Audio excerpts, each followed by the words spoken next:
Well, I'm making this video just because as some of you, if you're probably watching this, you heard the news that E3 2023 has been canceled.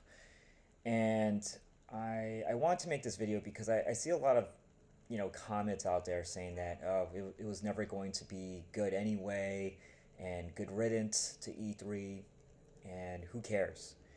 And I want to do this video because I feel like a lot of people who are making these comments don't realize how big of a deal and how important E3, not just historically what it's meant, but really future wise, what E3 symbolizes for the gaming industry. And, I'm showing here pictures of actually, one of the years that I attended E3, which was in 2005, in which I attended as a member of the G4 TV editorial team. So, my job was literally at E3 was to, during E3 as an employee of G4 and part of the editorial department was to work with the game developers and publishers and secure content and essentially create like narratives and stories and pieces that we could basically create during E3 that would help us that we felt would gain us views for our time for our filmings at E3 itself. And I'm showing these photos as kind of just like some of the memories I had during my time at E3. But really, I'm doing this video to kind of discuss like why E3, why it matters, and boy, does it matter. Um, Now, obviously, if you look at the context of E3, if most of you who understand why E3 was created, it was created because at the time the gaming industry didn't really have a central location for the industry, right? Like usually it was a segment of winter CES, it was a segment of summer CES, but it was never the main attraction, right? If you went to winter CES at the time pre 1995, the year of the first E3, most of the most of the focus at CES, the Consumer Electronics Show, was normally on like consumer goods. So it would be stuff like televisions, refrigerators, ovens, air conditioners, even. Video games were still not even a secondary item. They were really still at the far back. And so at the time, video games at the end of the day it was still a kid's game. It was still a kid's game. And it wasn't until the E3 of 1995 in which, in my opinion, video games really kind of came of age. At that time, you had stuff like that was popping up like the next generation of video game consoles that were vastly superior in 3D technology, right? So you had the continuation and a promotion of the 3DO and the Atari Jaguar, but this was really the coming out party for PlayStation, Sega with their big Sega Saturn announcement, and Nintendo basically trying to keep people, still in the game as they were getting ready to announce the at that time the Ultra 64 and their upcoming Virtual Boy. Now, you look at that moment, why was the first E3 important? It was important because it again provided a central location for the entire industry. It wasn't just like, hey, we are playing second fiddle to refrigerators and televisions. It's like, no, we're going to make video games basically the main attraction here. And what E3 also symbolized, or was the catalyst for, is that it actually brought mainstream media to the table. And until E3 kind of came along, the mainstream did not take video games very seriously. You would not see, uh, big media press at this. You would not see New York Times. You would not see even something like more pop culture oriented, like the Rolling Stone. You wouldn't see them, kind of talking about video games when they would go to CES. But because it was a convention entirely focused on video games, that type of media, okay? We're not talking like your GameSpots, your IGNs, like all those like typical video game media outlets. No, we're talking mainstream media, okay? Like the media that I would say more importantly really matters out for video game marketing. Why? Because it brought bigger context to video games. If the New York Times or Rolling Stone, hell, even Playboy magazine, they covered your game, they were reaching the audience that really mattered to video game publishers. And that's not the hardcore gamers because they know they can get that with the IGNs and the GameSpots and, whatever video game, centric focused publication. But they knew they can get the people who don't care about video games, who don't really know much about video games, if they got coverage from the New York Times, from Rolling Stone, from CNN, right? And E3 for most of these major media outlets, it was the only time they were ever going to talk about video games. It was the only time where they would say, all right, there's this big event coming up. Let's put this on the editorial calendar and let's, bring people by. Now, that meant a lot. That was a big deal for the gaming industry. And to no longer have that, I feel is a massive detriment. Now people can say, "Hey, we got these things called summer classic games, and we got each of the individual publishers and manufacturers. They each have their own, kind of like, you know, like keynote speech that's going to happen around E3. So E3 doesn't matter." Au contraire, it does. It totally does matter because you don't get that mainstream media giving a shit about going to like these individual little pocket keynotes. Rolling Stone, New York Times, CNN, whatever, they don't care to go to an Ubisoft, keynote. They don't care. They don't even know to go to a Square Enix, keynote. Why? Because that's not the type of people that they're hiring. They're not hiring game writers like that. They just hire basically like a tech writer and say, hey, what's the major things that are on the calendar that won't cost us a lot of money to send you to? And how can you get like really good content out of it? Now, if they were to say, hey, I'm going to go to individual keynotes, that's too expensive. That's too much for an editor to allocate budget for, even if it is like a high profile industry like video games. But when it came down to E3 and where everything is centralized and you can centralize all your cost, that made the decisions for editors to say, all right, this sounds like a pretty good idea and it's reasonably affordable and we'll get good traffic, views out of it.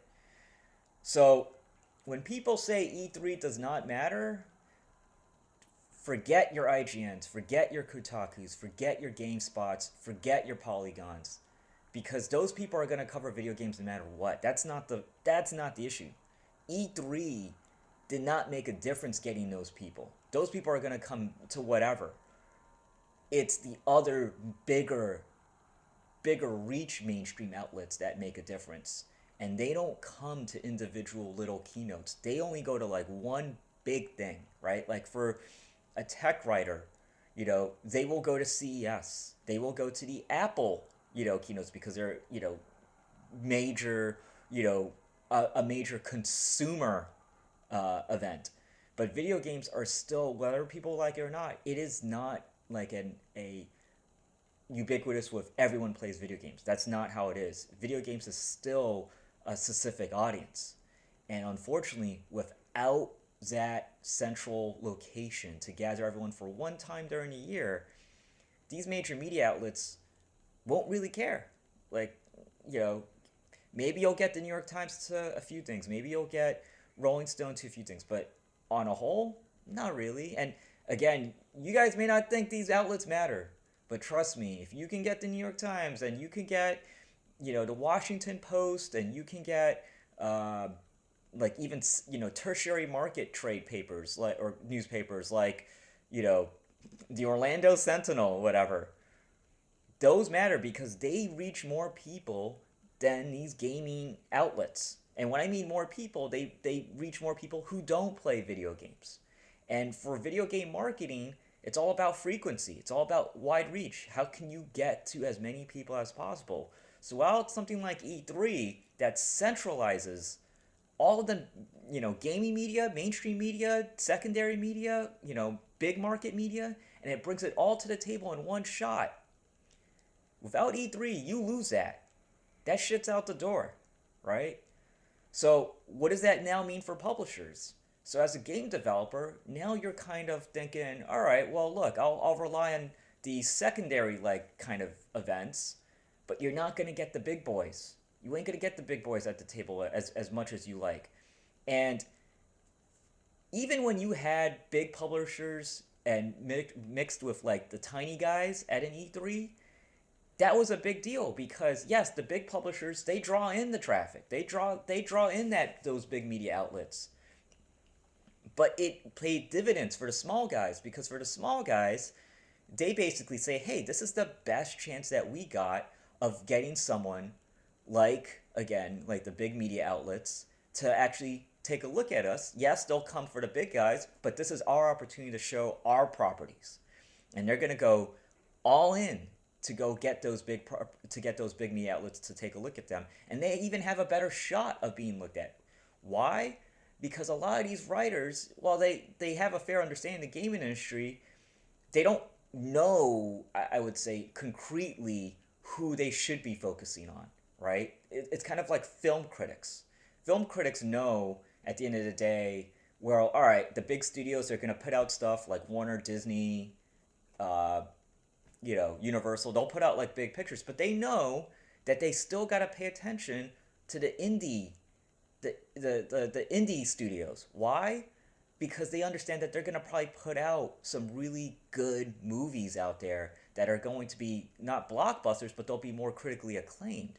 So those film critics realize when they go to like, their film festivals, they got to pay attention to the small studios. Now, without E3 giving that attention that draws in, traffic because of the big publishers, these tiny publishers, they're going to suffer. Okay, you can have all your indie conventions all you want, but man, you are not going to get the big mainstream media that you would love to have. That could literally be the make or break for helping a game get out there. Okay? The other thing I'll probably mention of why E3 matters was because it was the Hollywood effect. E3 basically brought Hollywood to the table. It was kind of like how Comic-Con is now. Comic-Con, San Diego Comic-Con, is basically like a Hollywood event.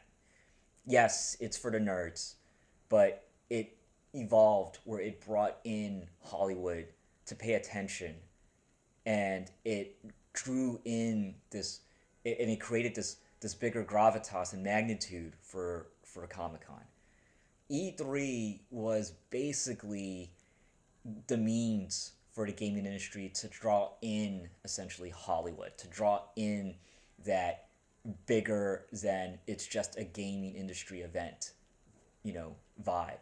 And when E3, especially when it first launched, those first few years, when they were bringing in stars, and it was a struggle to bring in those stars, right? It was basically getting guys like literally, Sony at the time, Sony Music, which, had a time with Sony PlayStation, of course. They had to basically bring in and wheel in Michael Jackson as kind of a favor to help draw some attention for PlayStation, right? And as the years went on, E3 kind of became, a PR kind of event on the calendars for Hollywood stars. So you would see guys like, Bruce Willis, you would see guys like George Clooney and, big stars come out to E3. And that was at the ask, that was a benefit for the gaming industry because it didn't make gaming seem so damn nerdy, right? It didn't make it seem like such a loser, uh, medium, right? Having all these big Hollywood stars, having all these athletes kind of come in, look at your games, whether if they're endorsing or not, but just there, it helped the industry become cool, right? And I will probably say yes, without E3 again without a central location and that big type of event name that it in my opinion that it still has, right? You're not going to get that Hollywood impact that you would get at anything, literally, because they're not big enough. They're not cool enough, right? E3 made it cool, right? It made gaming cool. So when people say that E3 doesn't matter, think about those two things. Because, boy, without that central destination for the entire gaming industry to basically bring in all types of media outlets, big media, small media, gaming media, mainstream media, right? Secondary markets, big city markets. Without that central location to draw in that, and you got to understand, there's a reason that they're drawn to a central location. It's either because it's a budget, it's either because it's just ease of production, it's either because it just things are just a lot easier for crews and writers just to get all their content in one shot. Without that, the gaming industry is going to be hobbled. It's not good. It's totally not good, right? And it won't impact the big publishers. It definitely won't impact them. It's going to impact the little guys, right? It's going to impact the small guys. That's the problem because, again, yes, they'll get your coverage from your IGNs and your whoever, but they won't make as many waves as they could have. And when you don't make as many waves, unfortunately, you don't make as much money. If it's not as much money, hey, growth is limited. And then think about the factor of the Hollywood impact, okay? It made video games cool. Without that level of I want to say atmosphere, video games is going to get relegated again into like a very niche nerd zone. Don't listen to what any streamer tells you, don't listen to what any YouTube tells you, because those people, they're in gaming. They play video games, like they're part of this thing, right? But it's the people outside, right? It's the people outside that realize, hey, I don't really play video games. It's not really my jam. It doesn't seem like as cool, right?